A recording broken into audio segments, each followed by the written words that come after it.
rekan-rekan, mohon maaf kita kali 1 jam ya mundur satu acara, jadi mundur semua ya. Shalom ya. Mohon maaf, ini kita ada wartawan dari Metro ya. Wartawan Metro masih di sini nggak? Mohon maaf ya, ini teman. Masih ada wartawan Metro? Oh iya Mas Andi, Oke. Oke, haleluya. Kita doa dulu. Oke, haleluya ya, sebentar ya. Sebentar. Ini saya mute semua ya, dulu. Ya. Oke, luar biasa sekali. Oke, sebentar ya. Oke. Nanti Pak Paul Dere dari Amerika yang akan memimpin doa pembukaan ya. Nah, seperti biasa kita akan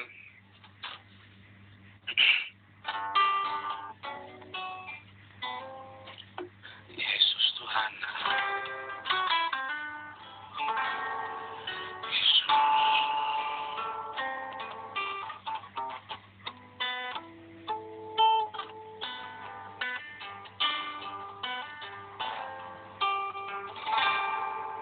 Yesus Tuhan yang layak kami tinggikan. Yesus Tuhan saja yang layak disembah. Biarlah namamu ditinggikan atas negeriku, atas seluruh Indonesia. Beri kasih-Mu di dalam hatiku. Hati-Mu dalam hatiku. Kami cinta Indonesia, kami rindu negeri ini. Kemuliaan-Mu, biar kasih-Mu, biar kuasa-Mu nyata di Indonesia. Kerajaan-Mu ditegakkan atas seluruh Indonesia. Biar kasih-Mu, biar kuasa-Mu nyata di Indonesia. Kerajaan-Mu ditegakkan atas seluruh Indonesia. Haleluya, amin. Silakan Pak Paul Dere, bisa dinyalakan mikrofonnya. Ya, sekali lagi.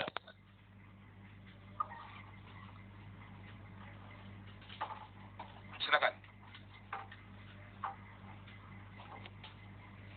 Oh, mikrofonnya ketutup lagi Pak Paul Dere. Pak Paul Dere, mikrofonnya mati lagi. Oh, oke. Ya, oke. Silakan. Yes. Terima kasih teman-teman yang ada di Zoom. Kita akan memulai pembicaraan hari ini. Namun sebelumnya mari kita berdoa. Tuhan, terima kasih banyak. Kesempatan yang indah ini kami boleh berkumpul kembali di dalam tuntunan kasih-Mu. Terutama di dalam pembicaraan dengan Pastor Paulsan, yang semuanya ini kami serahkan ke dalam tangan. Atas segala kasih karunia-Mu, berkati kami semua, berkati pembicaraan kami. Roh Kudus senantiasa menemani kami. Siapapun yang berbicara, kami adalah anak-anak-Mu Tuhan, yang sedang bergumul agar bangsa kami ini Tuhan menjadi bangsa yang takut akan Kau, bukan suatu bangsa yang tercemar. Biarlah Tuhan berikan kepercayaan kepada Pastor Paulsan untuk mengemban tugas-tugas yang sudah ramai Tuhan di media-media. Tapi kami percaya Tuhan Yesus, Engkau telah bangkit, bahkan Engkau telah menyediakan bagi kami tempat yang indah di surga. Terima kasih Tuhan Yesus, berkati dari awal pertengahan hingga akhir pembicaraan kami ini. Dengan pembicaraan yang disertai oleh Roh Kudus. Ampuni salah dan dosa kami Tuhan. Berkati juga Paul Sang yang akan memimpin acara ini Tuhan. Sehingga semuanya boleh berjalan lancar. Di dalam nama Yesus Kristus kami alaskan permohonan doa ini. Amin. Haleluya. Haleluya. Om Swastiastu semuanya. Om Swastiastu. Luar biasa. Yang ada di Indonesia, yang ada di Eropa, yang ada di Afrika, di Kanada, di Rusia, di Amerika, di Suriname, dan yang ada di New Zealand, di Australia, di Cina, dan yang ada di Taiwan, di Hong Kong, Korea, Kamboja, dan yang ada di Jepang, ada di NTT, dan yang ada di Parakan. Tuhan Yesus selalu menyertai Anda. Dan kita akan memulai tema kita hari ini adalah Saya Minta Maaf. Nanti sebelum hari ini kita ada wartawan dari Metro TV, nanti saya prioritaskan ya, seperti janjian kita dari awal, kalau ada wartawan diprioritaskan. Nah, cuma saya terlebih dahulu saya harus mengatakan saya minta maaf pada siapa? Satu, kepada Mas Duka yang kemarin saya omelin.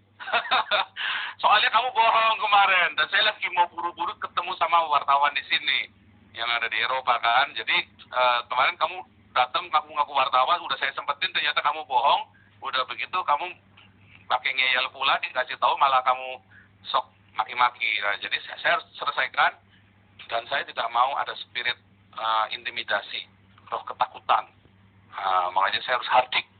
Itulah menghardik. Namun mungkin kamu tidak terbiasa dengan itu, ya.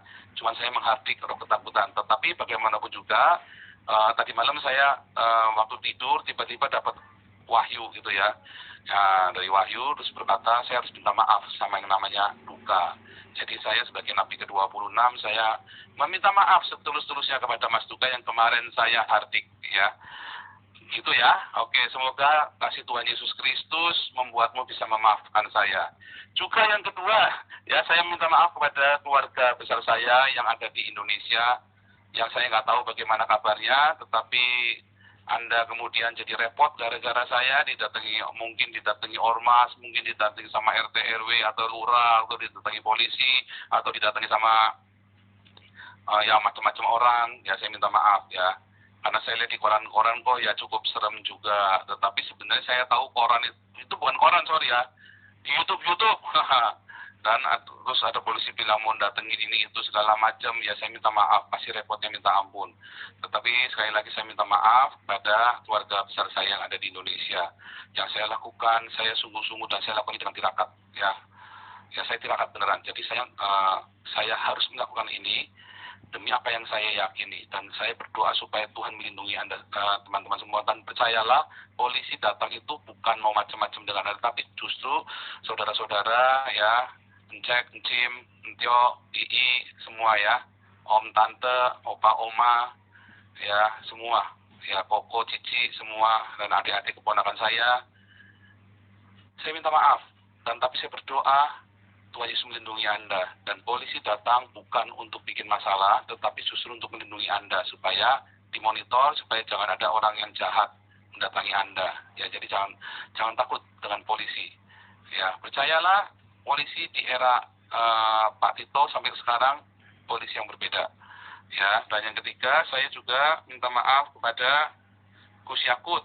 Ya, saya minta maaf kepada Gus Yakut karena kemarin saya ngatain gendut. Ya, karena saya juga kemarin saya sudah bilang toh, tapi yang lain bagaimana? Bagus? Yang lain? Bagus. Ya, oke. Bagus. Terus saya mute lagi ya. Ya, saya minta maaf kepada Gus Yakut karena kemarin ngatain gendut. Harusnya nggak boleh. Ya, kemarin sudah saya jelaskan kenapa.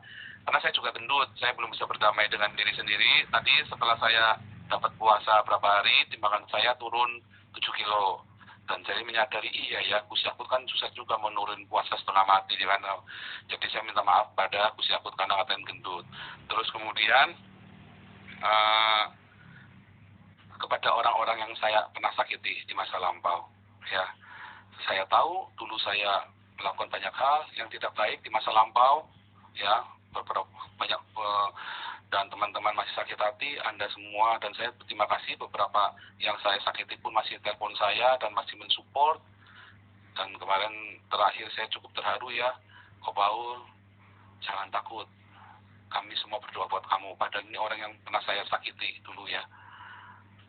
Tapi saya terima kasih, Koko, saya tidak sebutkan namanya karena kamu selalu mensupport saya ya. Nah, juga teman-teman yang lain, Mas, Mbak, ya Om, Tante yang pernah saya sakiti, dan saya mungkin belum sempat minta maaf sama Anda. Kan tiba-tiba saya jadi viral, ya kan? Karena jadi viral, Anda jadi tahu kemana mencari saya. Nah, saya mau minta maaf buat semua apa yang saya lakukan yang menyakitkan Anda, yang mungkin saya bahkan bukan cuma menyakitkan, ya, tapi juga bahkan merugikan, bahkan juga menghancurkan keluarga Anda yang gara-gara kebrengsekan saya di masa lalu. Kiranya ampuni saya, ya teman-teman yang ada yang dulu pernah saya sakiti, ampuni saya, ya, dan maafkan saya, karena saya memang dulu pernah menjadi brengsek. Tapi izinkan hari ini saya untuk bertobat, ya, untuk melakukan apa yang saya yakini, supaya ibadah ini murni dan tulus. Dan mohon doakan saya supaya hati saya tetap murni dan konsisten, sehingga apa yang saya berjuang dengan apa yang saya yakini ini dengan berkat dari Tuhan Yesus Kristus, Tuhan yang Maha Kuasa. Begitu ya permohonan maaf saya. Terima kasih semuanya. Oke, haleluya. Hari ini tema kita, saya minta maaf, sudah selesai. Dan kita masuk ke dalam tema apa tadi ya? Tema dengan Pak Wartawan. Ya, oke. Mas Andi, silakan Mas Andi.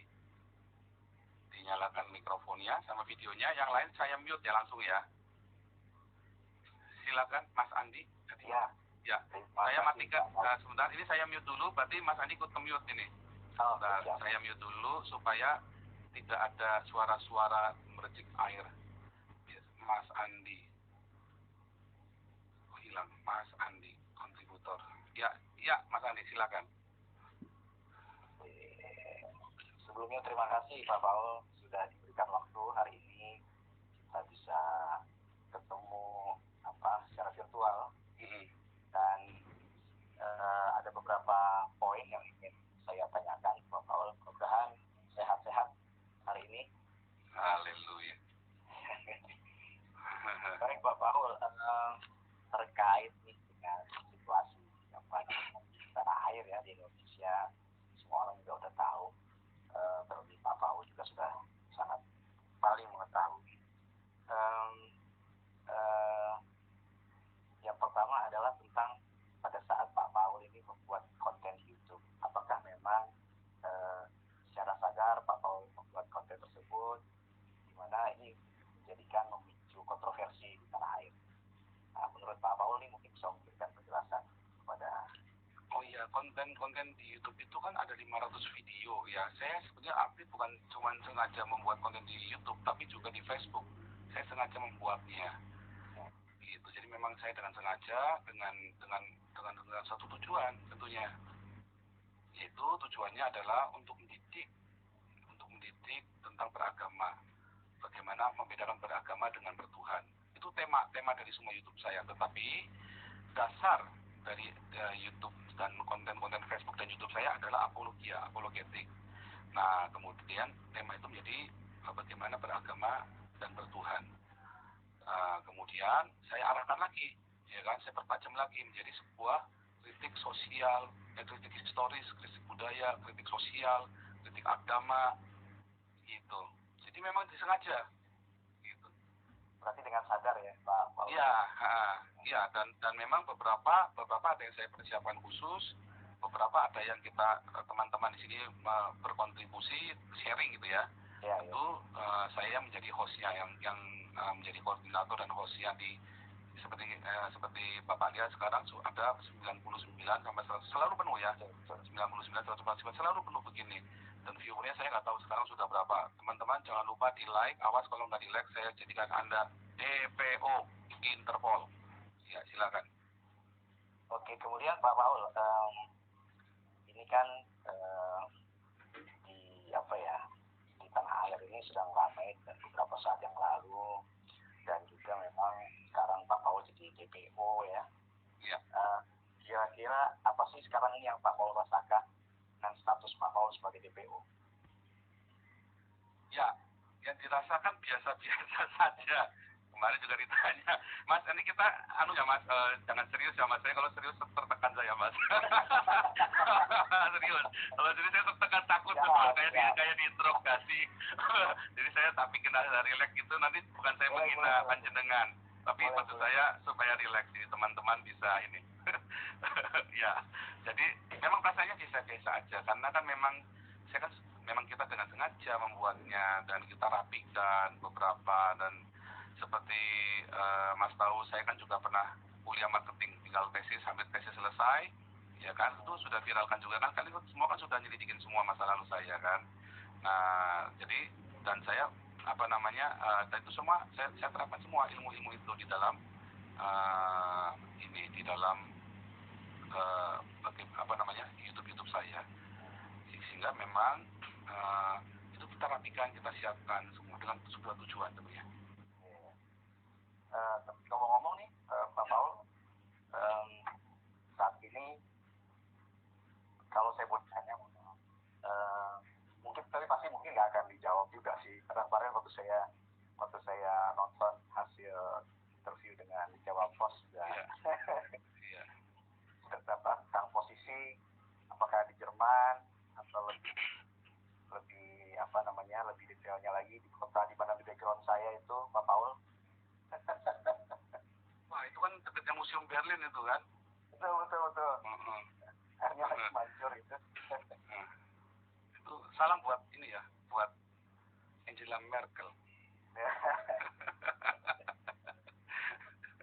Itu kan kantornya di belakang situ, deket-deket situ toh. Angela Merkel itu. Gini Pak Paul, Pak Paul ke Jerman itu tahun 2018 kan ya, kalau saya melihat informasi saya baca.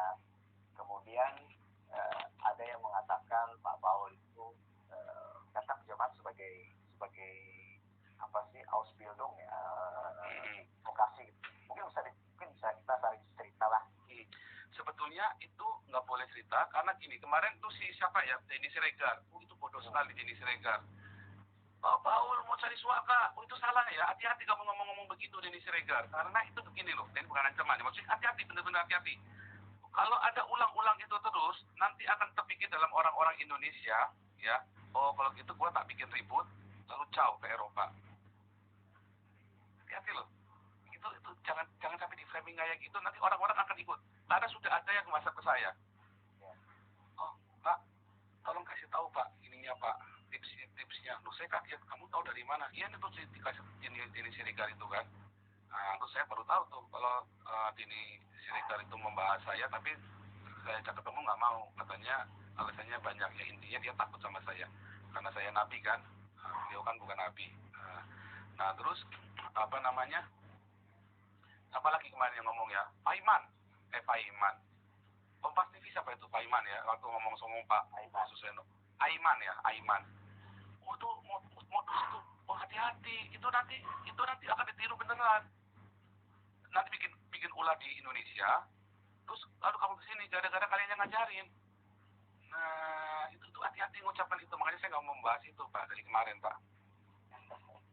Oh iya, nanti kalau diruwetin nanti gara-gara saya lagi. Padahal yang ngajarin siapa? Denny Siregar sama Pak Aiman. Lo hati-hati ngajarin begitu ke orang. Jadi jangan tanya saya. Nanti kalau saya cerita, satu nanti di sini ada orang yang merasa privasinya diganggu. Kedua, juga saya melanggar kode etik teman-teman saya yang profesional ini. Yang ketiga, nanti akan terjadi wabah itu supaya bisa dapat perlindungan. Oh, hati-hati. Jadi jangan stop pembicaraan di situ Pak. Saya tidak mau. Gitu. Pak, ini terkait dengan status kewarganegaraan Bapak. Kan saya sempat konfirmasi dengan KBRI ya, Jerman. Dan saya sempat juga memberitakan dari Jerman bahwa memang status kewarganegaraan Bapak ini sebetulnya masih WNI, karena paspor Bapak itu paspor WNI Bapak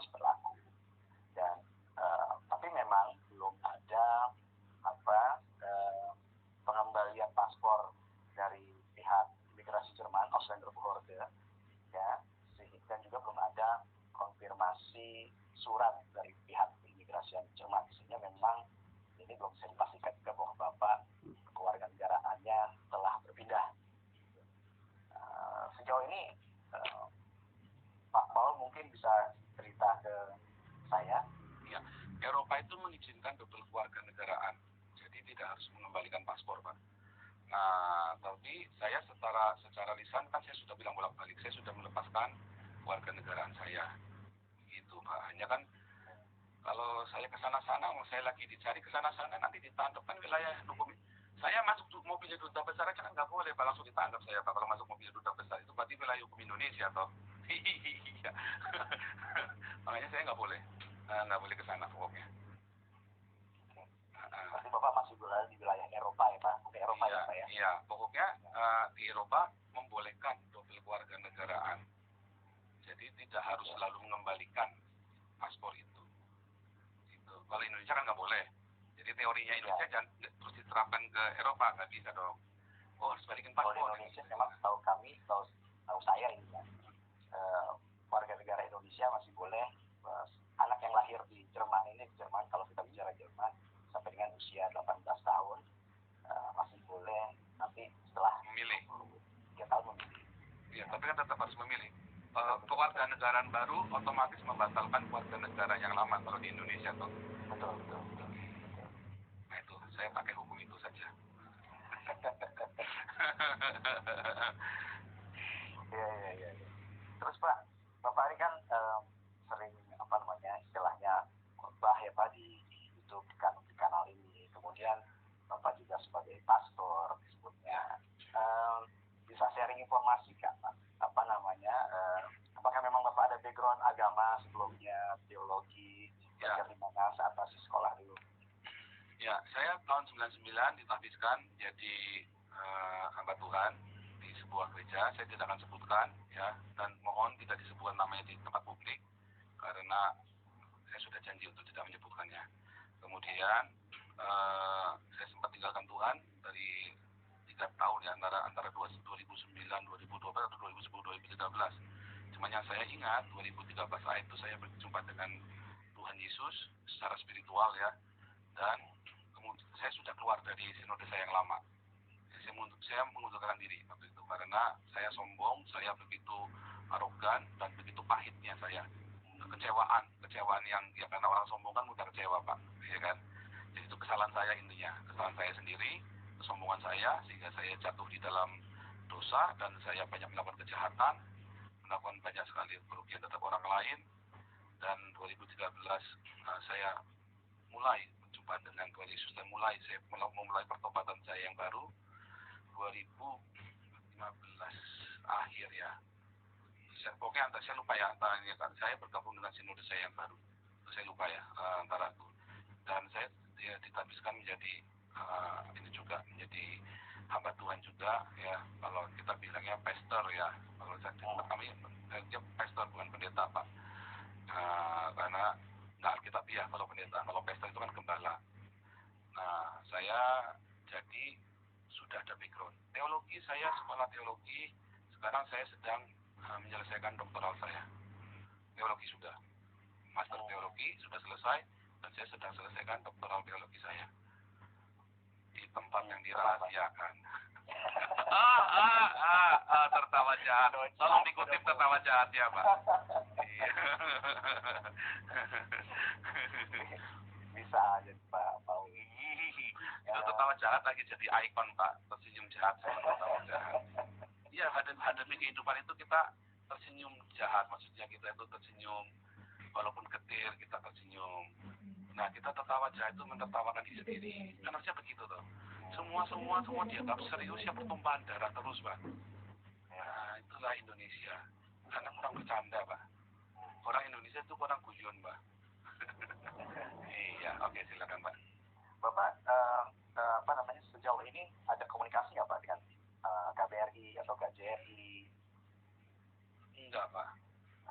Sebelumnya Pak, saat masih baru datang, nggak pernah. ada ya? Tidak ada satu memang pun pada yang saat Bapak datang ke Jerman juga memang tidak melakukan lapor diri gitu Pak. Enggak. Oke. Dulu waktu baru datang di kota apa Pak? Kalau saya boleh tahu. Ya, pokoknya dirahasiakan semuanya. Pokoknya mengenai lokasi dirahasiakan karena nanti saya nyalain itu sudah di ini, Pak, sudah teman-teman dari ini sudah ngomong jangan supaya masuknya ke topik yang lain. yang inti saja, jadi masalah. Kalau masalah lokasi itu nanti biar teman-teman di Polri yang betul saya di mana Bapak. Mereka sudah tahu kan kerasa twing twing twing ya kan radar melacak radar kan Pak. Sudah terasa mereka tahu. Baik Pak. Pak Paul, ini apa ya, terkait dengan kontroversi beberapa hari yang lalu yang muncul akibat dari YouTube Bapak itu yang dianggap menyakitkan baik itu umat Islam, Muslim maupun juga umat Kristen sendiri Pak di Indonesia. Nah, Bapak dibully lah. Mungkin Bapak ingin ada pembelaan atau apa yang ingin Bapak sampaikan? Satu, saya tidak merasa dibully sih Pak. Karena saya sudah berdamai dengan diri sendiri, kecuali masalah gendut itu tadi. Saya memang stres Pak. Selama di Eropa, berat badan saya, kemarin saya sudah 6 pack, waktu di Indonesia sampai sini saya 1 pack lagi. Jadi saya cukup terganggu dengan kata gendut memang. Makanya tadi saya kemarin sempat ngucap saking ininya kan, wah ini orang kok itu. Nah, tapi yang lain-lain saya sudah berdamai dengan diri sendiri sehingga saya tidak merasa dibully, biasa saja. Nah, kalau ada yang merasa disakiti, kalau orang Kristen merasa saya menyakiti mereka, saya sebagai hamba Tuhan, saya berkata kepada Anda, bertobatlah, berarti imanmu masih lemah. Tapi sama kepada orang-orang Muslim yang merasa saya sakiti, bertobatlah, berarti agamamu tinggi ilmunya, tetapi pemahamanmu tentang Tuhan masih cetek sekali. Itulah. Pasti memang pada dasarnya agama itu baik tuh Pak ya. Hanya ada oknum-oknum ya Pak kalau bisa dibilang. Agama itu tidak baik Pak. Yang baik hanya Tuhan. Ya. Agama itu yang buat manusia dengan semua ritual, aturan-aturannya. Akhirnya yang satu bilang begini, satu bilang begitu. Akhirnya apa? Yang satu merasa benar, yang lain benar. Benar ketemu benar. Lalu nggak mungkin dong harus ada yang salah. Nggak mau, nggak bisa. Bukan jangan saya. Kalau ada salah pun jangan saya, kamu. Yang lain bilang sama Pak. Akhirnya gimana? Yuk kita kelahi aja yuk. Kan begitu kan. Tetapi kalau kita bertuhan, aku benar, kamu salah. Kita ini goblok semua. Kita ini salah semua. Yang benar cuma Tuhan. Ingat Kain dan Habil. Kenapa bunuh-bunuhan? Karena ibadah loh Pak. Iya itu Pak. Jadi tidak ada agama yang baik cuma Tuhan. Agama itu menyandera Indonesia sehingga Indonesia selalu miskin dan tertinggal. Pak, ini dengan status Bapak DPO ini oleh Polri, keluarga bilang apa di Indonesia? Bapak sempat sebutin kan, sempat bilang nggak usah takut, kena polisi juga. Nggak ada kekhawatiran itu Pak tentang keluarga di sana. Nggak ada polisi Pak. Saya percaya polisi setelah zaman Tito, setelah zaman Jokowi ya Pak ya. Beda banget. Saya kan ya pokoknya beda banget. Saya kan juga ngamatin dari sini Pak. Beda banget. Ya ada oknum yang brengsek selalu di mana, di sini juga ada Pak yang brengsek Pak. Sama saja. Cuman maksudnya jauh beda dibanding dengan sebelumnya. Jadi kalau ada polisi datang itu, dulu kita takut, sekarang ya nggak terlalu takut. Cuman kan setelah kita tahu ada kasus ini, saya ngerti. Tadinya saya berpikir ini mau nyandra keluarga saya atau gimana. Tapi tiba-tiba saya dapat wahyu, ting ting ting ting ting, wahyu gitu kan, ting ting ting ting ting. Oh enggak, justru mereka mau jaga keluarga kamu dari ormas-ormas yang kurang ajar ini, dari orang-orang beragama ini. Nah, jadi saya makanya saya bilang tenang, polisi datang itu cuman mau ngawasin kalian. Begitu ada gerakan, mereka akan langsung merapat ke tempat kalian. Gitu. Tapi memang nggak ada komunikasi ya Pak dengan keluarga sama sekali ya Pak? Saya udah tahun berapa itu Pak nggak komunikasi dengan keluarga saya Pak. Apalagi nggak ada. Aktivitas saya kan berbahaya Pak sejak 2016 terutama ya, mulai tensinya mulai naik kan. 2017 itu saya udah mulai putus kontak dengan banyak orang Pak. Saya satu-satu saya nggak kontakin lagi. Pokoknya kalau mau tahu saya lihat di Facebook, lihat di ini. Jadi ya sesekali ya pokoknya mereka bisa ngeliat lah aktivitas saya di Facebook sama di YouTube lah. Ya kalau terakhir ini kan YouTube ya, terakhir dulu saya main YouTube ini baru Maret 2020 aktif dulu.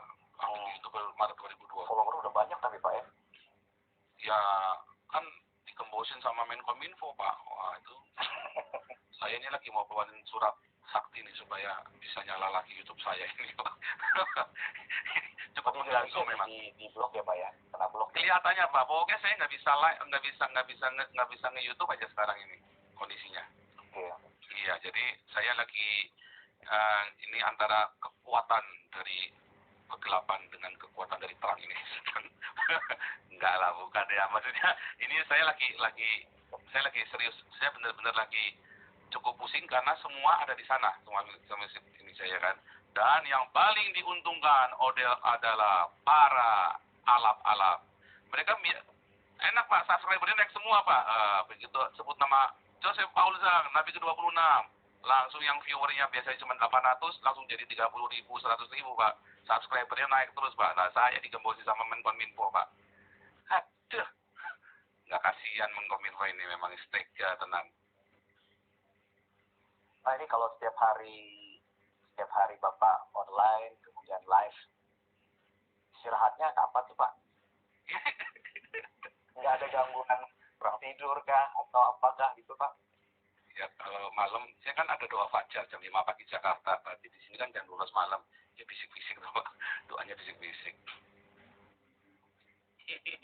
Maksudnya nggak keras-keras begini, nggak langsung wah, nggak begitu maksudnya.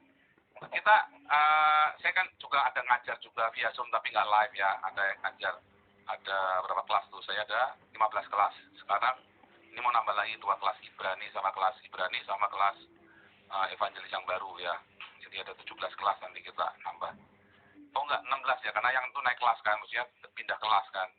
Jadi 16 kelas, jadi awal Juni ini, awal Mei sama Juni. Itu enggak live di YouTube, tapi yang live di YouTube itu ya yang gini nih. Kita nge-live ini nanti sampai malam Pak, sampai jam 1 pagi biasanya Pak. Iya makanya nggak ada gangguan tidur tuh Pak. Wow. Kalau saya perhatikan, saya lihat beberapa hari ini online terus, nggak berhenti gitu Pak.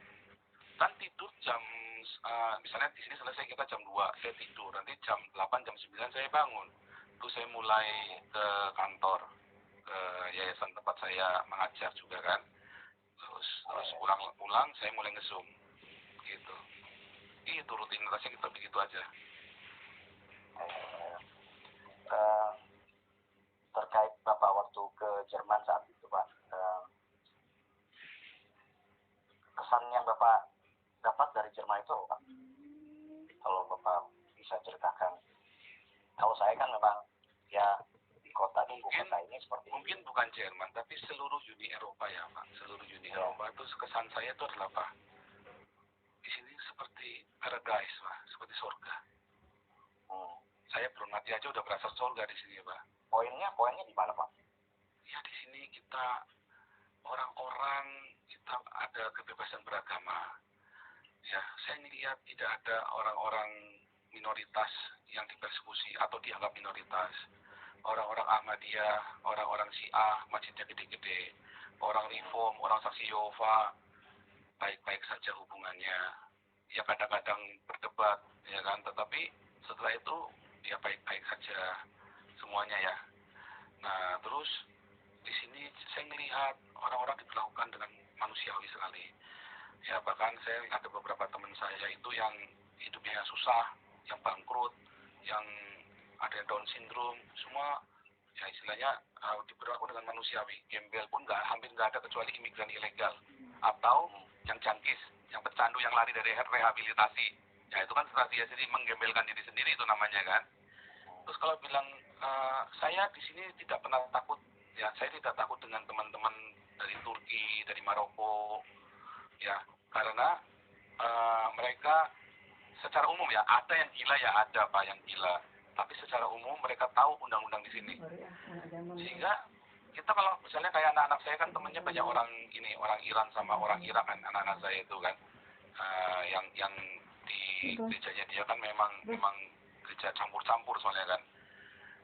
Tetapi teman-teman Irak ini kan teman-temannya Muslim. Nah, ketika dia bergaul gitu, nggak berasa kayak apa gitu loh Pak. Artinya di sini memang benar-benar ada rasa persatuan, menghargai semua ya, saling menghargai itu di sini benar-benar ada ini Pak.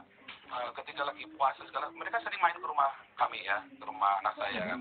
Mereka sering main gitu, terus kami kan makan babi. Ya, ya terus mereka juga ini Pak, kita bilang kamu Muslim, ya udah kita nggak makan babi, kita kasih makanan yang lain. Terus saya pernah pelayanan saya kan ke camp itu kan, saya kan banyak baptis imigran dari Timur Tengah, ya kan. Ada saya dengan beberapa teman, itu udah baptis ratusan Pak, orang-orang imigran Muslim ini Pak. Saya pernah suatu ketika saya main ke camp mereka, coba Bapak bayangin ya, orang ada satu dari keluarga dari RRC, dari Cina komunis, dan saya tahu dia bukan beragama Islam, bukan Uighur ya, tapi dari dia gini, dan itu sudah saya baptis juga. Terus dia satu camp dengan orang Irak Pak, orang Syria yang beragama Muslim. Maka mereka share lemari es Pak. Yang satu makan babi, yang satu enggak. Dan mereka bisa rukun Pak. Pertamanya rese Pak, tapi terus di sini tiba-tiba mereka loh, tadi katanya ribut. Kemarin kan dulu saya pernah cerita, ribut terus. Tapi loh, sekarang mereka rukun, bisa baik-baik. Apa rahasianya? Ya nggak tahu. Tiba-tiba kita jadi baik saja sekarang berteman. Loh, hebat sekali saya bilang gitulah bersama. Jadi terus di sini kalau apa-apa kita bebas menyatakan pendapat. Kalau di Indonesia saya baru teriak dikit, ya kan teman-teman tuh semua dari orang-orang mayoritas itu teriak-teriak gak karu-karuan. Ya kita cuma mingkem diam aja. Saya baru teriak dikit udah langsung biadab, kekarat, tangkap, bunuh, jarakan. Wah semua 190 negara pun sampai heboh Pak gara-gara saya. Padahal saya cuma ngomong apa sih kemarin ya kan? Ya kan? Tapi 190 negara heboh semua gara-gara saya. Kan lucu kan? Sementara Yaya Waroni, Irena Andono, Moko Gintani, Christian, Stephen Indra, Bangun Samudra, ya kan? Ustadz Kaimana dan yang lain, Hani terus ya Mualaf Center itu ya, grupnya Mualaf Center. Wah ngomongnya mas tengah gila-gilaan, Habib Rizik. Pemerintah tenang-tenang aja, anyam-anyam aja, gitu kan. Nah, terus di sini Pak, orang-orang saya ngelihat ada keadilan sosial yang begitu hebat Pak. Di sini pokoknya Pancasila banget Pak. Saya bilang kalau mau cari Pancasila datanglah ke Eropa. Karena di Indonesia sudah tidak ada Pancasila lagi. Gitu Pak ya. Iya. Pak terkait dengan kalau ini kan di Indonesia memang masih ada gap-gap ya. Gap, ada minoritas, ada mayoritas, kemudian ada ya boleh dibilang masih ada sedikit orang-orang yang saya nggak tahu persis sedikit atau banyak yang masih nyebut ya Cina lah, mohon maaf ya Pak ya. Kemudian ada juga orang menyebut Arab lah. Sementara kan memang ini menurut pandangan saya, mungkin juga saya salah, bahwa kan di Indonesia memang kita beragam ya, seharusnya memang jadi satu kesatuan yang beragam ya kan Pak.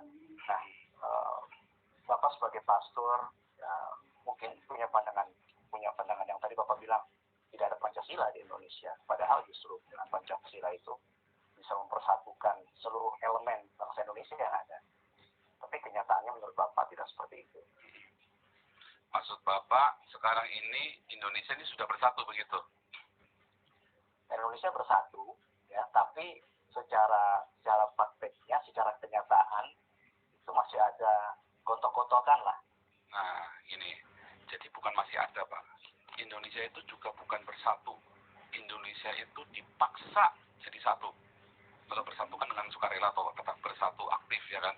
Tapi dipaksa untuk bersatu. Kenapa? Oleh mayoritas. Selama kamu baik-baik, diam-diam, saya tutup gerejamu, kamu diam. Saya bakar gerejamu, kamu diam. Saya bom gerejamu, saya diam.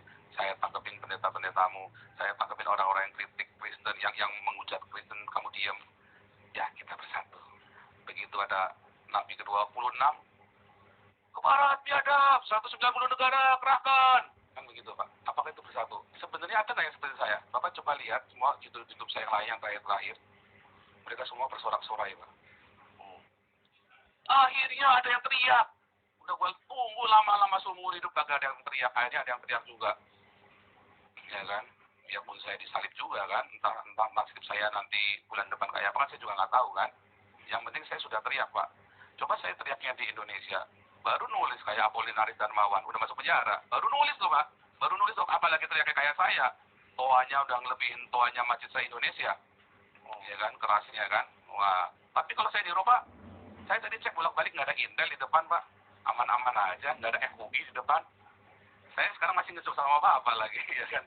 Masih enak-enakan begini, kita rukun-rukun aja nih. Bapak sama saya di sini bisa rukun ya, Pak. Kalau di Indonesia belum tentu bisa rukun loh, Pak. Di sini kita bisa rukun, heran saya. Saya dengan siapa saja di sini bisa rukun semua, Pak. Heran, Pak. Karena nggak tahu kenapa, karena ada kebebasan berpikir, kebebasan berbicara. Yang tidak boleh di sini adalah membunuh dan mengancam orang seperti kemarin yang di TV One Pak Nasrullah apa siapa. Kalau si Pak itu Nabi ke-26 ada di sini, gua cungkil itu matanya. Di sini nggak boleh tuh Pak ngomong begitu tuh Pak. Ya kan, terus ada yang bilang si siapa itu novel, siapa itu yang FPI itu L212. Paul itu kalau di dalam Islam harus dibunuh. Di sini nggak boleh tuh Pak. Itu hate speech. Di sini tuh. Kalau saya hate speech enggak. Lalu kalau ditanya hate speech-nya saya di mana? Nggak ada. Yang membuat hate speech, tapi kan terjadi kebencian. Loh, yang menimbulkan kebencian bukan saya, tapi Metro TV, TV One, sama Kompas TV yang mempublikasikan siaran saya tanpa izin dan mengutip-ngutip tanpa izin dan cuma sepotong pula. Coba kalau Bapak lihat punya Jawa Pos, lihat komentarnya di bawahnya. Wih, indah sekali Pak. Semua komentar di Jawa Pos videonya itu indah semua Pak. Karena dia tampilkan dengan lengkap. Itulah yang saya sampaikan. Kalau yang ditampilkan oleh Metro TV, Kompas TV, dan lain-lain, Metro TV, Kompas TV, Berita satu lagi Tribun, YouTube gitu ya, YouTube-nya Tribun, itu hate speech Pak. Jadi siapa yang membuat hate speech? Wartawan Pak, bukan saya. Jawa Pos, Bapak lihat bawahnya, indah semua Pak komentarnya Pak. 1-2 ada yang kurang ajar memang, tapi yang lain semua akhirnya ada yang berani bersuara. Akhirnya komentarnya bagus-bagus. Bapak coba lihat komentar-komentar dari kemarin di sini. Cuma satu aja yang ketakutan tahun 98 terjadi. Yang lain semua, Pak, kita butuh orang-orang seperti Bapak lebih banyak lagi. Oh ayo, bagaimana? Apa itu hate speech? Bukan, Pak. Tetapi wartawan yang membuat jadi hate speech. Jadi kalau dari Indonesia terjadi kerusuhan, itu bukan karena Nabi ke-26, tetapi karena wartawan. Terus sampai ada kerusuhan gara-gara omongan saya kemarin. Karena kalau wartawan tidak memviralkan, atau wartawan mengutipnya seperti Jawa Pos, saya jamin, ketepan kepala saya, Pak, nggak akan ada kerusuhan. Justru akan bersatu, Pak. Wah, sadar, wah ternyata selama ini minoritas tidak pernah dikasih suara. Baru ada yang kasih suara nih, sekarang nih, si Nabi ke-26. Kan begitu, Pak. Ya makanya Pak, kemarin kita email-emailan, Iya. saya pengen langsung nih melalui Zoom dengan Bapak, tapi ya seperti yang sudah saya sampaikan di email sebelumnya, ya, saya koordinasi dengan redaksi, sayangnya belum bisa disiarkan secara live. Tapi artinya ini semua apa yang kita bicarakan hari ini akan saya sampaikan semua ke redaksi dan saya rekam di sini. Itu sesuai dengan izin yang sudah Bapak sampaikan saya per email, Pak. Pak Paul ini terkait ancaman-ancaman, saya kan juga baca di YouTube-nya Bapak ada ancaman-ancaman. Sejauh mana sih Pak ancaman itu menurut mengganggu pikiran Bapak, nggak mengganggu keluarga misalnya? Tentunya ini mungkin saya salah, mohon maaf. Pasti kan ada rasa khawatir atau apa. Dan kemudian apakah memang pihak keamanan Jerman yang merespon hal ini untuk melindungi Bapak? Kalau saya, apa yang saya bicarakan di sini, apa yang saya katakan dilindungi oleh Undang-Undang Uni Eropa, bahkan International Human Rights, Pak. Jadi, saya sendiri aman, dan keluarga saya, kan ada Polri, Pak. Juga aman, Pak.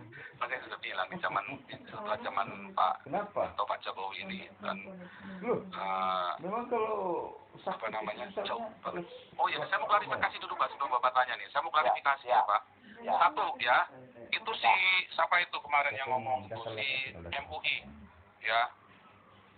Si ketua MUI ya, Anwar Abbas ya Pak Anwar Abbas itu. Dia ngomong bahwa si ini Joseph Paulsa mengatakan Kapolrinya Kristen sehingga tidak mungkin ditangkap. Oh, itu fitnah Pak. Itu fitnah terhadap saya Pak. Karena saya tidak pernah ngomong seperti itu. Di video saya hari Minggu kemarin yang judulnya Siapakah Aku? Ya, judul hari Minggu kemarin. Minggu kemarin judulnya Siapakah Aku? Saya tidak pernah sekalipun ngomong seperti itu. Ya, yang saya bilang adalah, wah ini Kapolrinya soalnya Kristen. Dan di video-video di hari-hari selanjutnya saya bilang, ini Kristen justru mengerikan saya. Itu yang membuat saya takut. Karena kalau Bapak lihat ya, orang-orang Kristen yang berdedikasi itu mengerikan Bapak. Dia tidak pandang sesama Kristen begitu, wah sama-sama Kristen, kamu dianggap melanggar hukum. Oh, dikejar benar Pak. Tekadnya malah berdobel-dobel Pak. Itu yang membuat saya ngeri. Saya tidak tahu seberapa cerobohnya saya. Ya toh, sekarang masih bisa nge-zoom begini. Tapi kan saya nggak tahu seberapa cerobohnya saya dan seberapa cerdiknya tim ini Pak. Mereka sudah tahu kok saya ada di mana kok sekarang ini apalagi sudah tahu lah itu mereka sekolahnya juga tinggi Pak, ya kan, juga mereka pengalamannya juga, dan mereka rame-rame begitu, nggak mungkin lah nggak tahu saya di mana. Mereka hanya mencari bukti dan kepastian supaya tidak melanggar hukum Uni Eropa. Yang sekarang mereka butuhkan adalah pelindungan hukum, mereka bertindak di sini. Dan itu makanya saya tidak boleh ngomong salah Pak di sini Pak. Itu. Terus kedua saya mau komplain. Katanya saya menantang Polri. Oh, saya tidak pernah menantang Polri. Saya menantang umat Islam yang bisa melaporkan saya. Kenapa? Saya sudah diancam bolak-balik Pak. Dari 2015, 2016, 2017 saya diancam bolak-balik orang mau dibunuh sama orang Islam Pak. Mereka ngomong lebih kejam dari saya cuma ngatain sedikit aja, bunuh halal, saya print semua Pak, itu perkataan-perkataan saya print semua, diancam. Bahkan Haikal Hasan sudah nyampe ke rumah saya 2018. Kan dia ngaku sendiri kan, dulu saya ngomong di sini teman-teman gak ada yang percaya. Sekarang Anda lihat sendiri, Haikal Hasan yang ngakuin kan, 2018 sudah nyampe rumah saya. Nah, akhirnya saya bilang, kenapa nggak ada yang laporin ke polisi? Ya karena saya sudah di sini, nggak bisa dilaporin kan. Makanya saya bilang, loh tiba-tiba bisa ada yang laporin PSI. Oh iya, karena dia punya akses. Kalau enggak, perkataan saya bukan hate speech, kecuali wartawan membuatnya jadi hate speech. Jadilah saya penistaan agama, tapi aslinya kan bukan. Aslinya saya adalah apologia dan suara kritik kenabian. Boleh nggak? Boleh. Karena saya tidak pernah membenci orang Islam, saya selalu menghimbau, kasih makan orang Islam. Kasih makan mereka, kalau gereja tidak kasih makan mereka, nanti mereka dikasih makan sama Habib Rizik, mereka bikin ulah. Dihasut Pak, orang yang lapar akan mudah dihasut, perut yang kenyang tidak mudah dihasut. Saya suruh teman-teman, ayo kasih makan, saya di sini. Tinggalkan gereja yang pakai jalur Rolex, tinggalkan gereja yang pakai mobil Alphard, yang pendetanya kaya-kaya, yang pendetanya hedonisme. Tinggalkan yang gereja-gereja yang tidak melakukan diakonia dan marturia. Pergilah ke gereja-gereja yang diakonia marturia dan bagikan makanan itu kepada semua orang tanpa bawa embel-embel atribut gereja. Setiap hari saya ngomong ini, tidak ada satu pun yang dikutip sama wartawan Pak. Cuman jawab apa saja. Yang lain nggak ada yang ngutip. Kan gila Pak. Itulah hate speech Pak. Dan kemudian terjadilah yang seperti ini. Ya sudah terjadi Pak. Nah makanya kutiplah Indonesia ini belajarlah mendengar seperti Shrek. Ya, saya kasih gambarnya Shrek kan kemarin kan, kupingnya panjang. Dengar yang benar, baru ngomong belakangan. Orang beragama itu taunya dikit, ya, ngertinya apa, taunya dikit, tapi merasa lebih tahu dari Tuhan. Iya kan? Loh, cuma tahu cuma sepotong. Dia nggak tahu apakah saya membenci orang Islam. Enggak, saya suruh kasih makan orang Islam. Saya kasih makan, kenapa? Kalau nggak dikasih makan, mereka dikasih makan sama Habib Rizik, disuruh bikin aneh-aneh nanti, disuruh bikin khilafah segala macam. Nah, ketika saya mau kasih. Jadi saya tidak pernah menantang Polri. Saya menantang umat Islam yang bisa ngelaporin saya. Dan saya tidak melakukan penistaan agama dan tidak melakukan penghujatan. Kalau si Husin Alwi Syihab itu bisa melaporkan saya, justru ketahuan bahwa dialah kadrun yang sesungguhnya. Dialah agen khilafah, antek khilafah. Ya kan? Karena dia berusaha mengacaukan. Dia sengaja. Itu pancingan. Saya kan cuma kasih pancingan doang. Kasih klik, kasih bait. Mereka makan umpannya kan. Karena kan kelihatan kebongkar semua. Mulai kelihatan tuh makan umpan saya.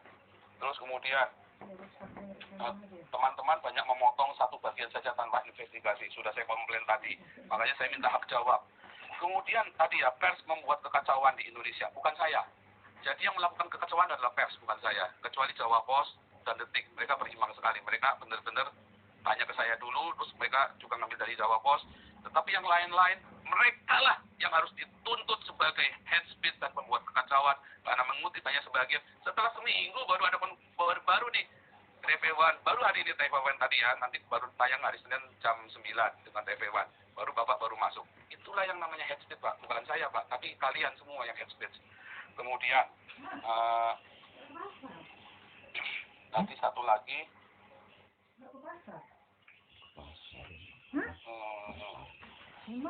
Jangan sekali-kali cerita masalah suaka-suaka di tempat umum.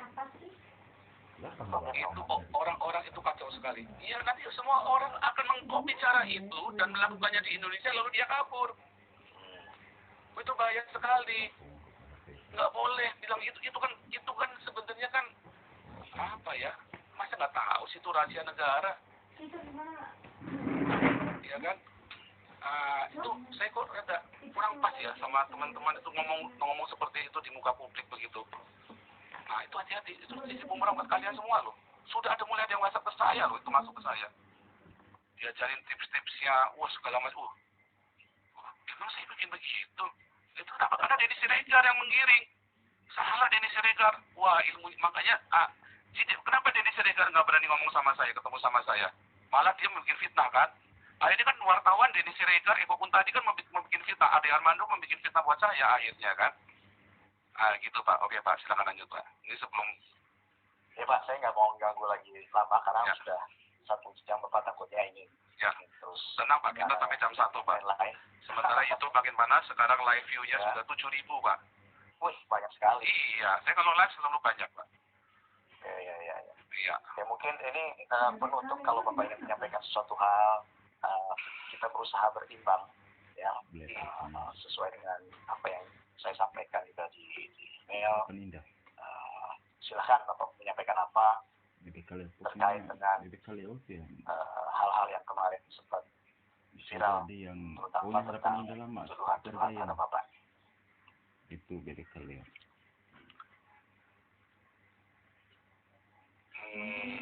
Jadi begini, Indonesia harusnya belajar mendengar.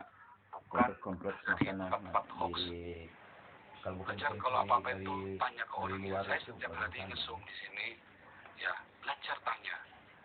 Ketika ada orang yang aneh yang berbeda dengan Anda, jangan langsung dibilang penistaan atau dimusuhi.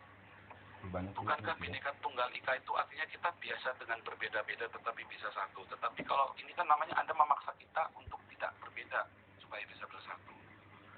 Tangkaplah pesan dari suara kenabian saya. Tangkaplah pesan ini, suara kenabian ini. Tangkap. Mengapa saya berbicara dengan keras? Kalau saya nggak bicara dengan keras, siapa yang mau dengar? Lagi pula, siapa yang membuat saya, yang memberi saya 1 juta toa sekarang? Bukan wartawan. Kalian semua yang ngasih saya toa kan? Coba kalau kalian nggak ngapa-ngapain saya, ya udah tadi dengar juga toh. Tetapi akhirnya suara saya yang keras ini, walaupun saya harus mengorbankan diri saya sendiri. Ya, saya tadinya khawatir setengah mati, tapi setelah saya dapat wahyu, saya baru sadar ternyata Polri bermaksud baik. Ya, tadinya saya khawatir setengah mati, Pak. Khawatir setengah mati, saya yakin. Makanya saya tiap hari ngesum, Pak. Nah, ngesum pun saya serba salah juga. Tampil terus dikira nantang, nggak tampil dikira kabur. Tetapi saya butuh update kepada keluarga saya masih baik-baik saja. Nah, suara kenabian ini didengarkan, nah, teman-teman. Hari ini semua, ya cintailah Indonesia. Sekarang saya nggak bisa pulang ke Indonesia. Bahkan keluarga saya meninggal pun saya nggak bisa pulang. Itu harga yang harus saya bayar. Saya tidak mungkin masyarakat Indonesia banyak yang bisa mengampuni saya dan menerima setelah mengerti pesan ini. Mungkin pemerintah bisa mengampuni secara hukum, tetapi tetap ada orang-orang yang pendek akal dan yang beragama, ilmunya tinggi, tapi pemahaman ketuhanannya rendah. Tetap ada, sehingga saya tidak bisa. Itu harganya saya yang harus saya bayar. Kalau Anda bilang saya pengkhianat, komunis, saya sudah katakan berkali-kali ya bahwa keluarga saya dulu anti dengan Partai Komunis Cina. Kami lari ke Indonesia dulu, nenek moyang saya karena lari dari Partai Komunis Cina. Ayah saya pun berseberangan dengan PKI. Justru PKI itu berasal dari Islam-Islam yang saleh atau santri-santri yang saleh, bukan dari pendeta-pendeta Kristen. Jadi saya kira itulah Pak yang harus dimengerti. Indonesia belajar berbineka yang benar. Tolong Gus Yakut, ya kenapa saya kasih foto Anda telanjang? Karena Anda ternyata hanya retorika belaka. GKI Yasmin, Anda sudah hampir 6 bulan GKI Yasmin masih mangkrak, padahal konstitusional loh, izinnya sudah lengkap. Ya, HKBP Jombang malah ditutup, ya kan? Persekusi terhadap gereja-gereja masih marak terjadi. NU katanya moderat, Banser katanya moderat, Gus Yakut katanya pemimpinnya Banser. Iya, pemimpin Banjar moderatnya cuma kalau lagi Natal. Tetapi ketika gereja ditutup, HKBP Jombang ditutup, Jombang itu kan sarangnya NU. Mana tuh Bansernya? Nggak ada tuh. Tetap aja ditutup. Gereja-gereja ditutup semua ya, yang kemarin yang di Bekasi, yang di Tangerang, di mana-mana ditutup semua. Mana Banser? Di Cilegon sampai hari ini belum ada gereja. Mana Banser? Nggak ada. Apa kamu dengar? Hei pendeta-pendeta, janganlah kau mau ditipu, dihipnotis dengan ayat-ayat Alkitab yang dibacakan oleh Gus Yakut. Itu hanya cara dia untuk menghipnotis, tebar pesona sama kamu, dan kamu kesengsem langsung. Yang penting prakteknya mana? Nggak ada. Makanya saya kasih foto Gus Yakut telanjang, artinya saya telanjang ini Menteri Agama. Dan saya menantang Gus Yakut ya untuk berdiskusi tentang agama. Saya tantang Ketua MUI Anwar Abbas untuk berdiskusi dengan saya tentang agama. Saya tantang itu si Pak Robikun berdiskusi dengan saya tentang agama. Jangan bilang saya lari tanggung jawab. Saya tidak pernah lari dari tanggung jawab. Saya yang berlaku di saya hari ini ada hukum Eropa. Sehingga saya tidak pernah lari. Saya tidak pernah lari. Ya, polisi tahu persis saya tidak pernah lari dari tanggung jawab. Yang saya buat di sini adalah untuk seluruh dunia, bukan cuma untuk negara Indonesia saja. Makanya saya selalu memberi salam apa? Shalom Indonesia, Shalom Om Swastiastu, itu baru kemarin ya. Shalom Rahayu Indonesia, Eropa, yang ada di Amerika, di Afrika, semua yang berbahasa Indonesia. Emang cuma orang Indonesia doang yang bisa bahasa Indonesia? Tetapi kenapa yang bereaksi cuma yang ada di negara Indonesia? Karena ilmu agamanya tinggi, pemahaman Tuhannya jelek. Jadi saya menantang Anda, Pak Robikun, Pak Anwar Abbas, dan Pak Gus Yakut. Debat tentang agama dengan saya. Jangan menghindar. Belajar, ajari. Indonesia sudah berdiri sejak tahun 70, sudah 70 tahun lebih, sejak tahun 1945. Tetapi para ulama ini gagal mengajarkan Tuhan yang benar kepada umatnya. Artinya Pancasila gagal. Dan saya, Joseph Fauzan, Nabi ke-26, saya menggugat Pancasila dan menggugat Indonesia. Demikian, Pak. Oke, Pak Paul. Saya terima kasih waktunya hari ini dan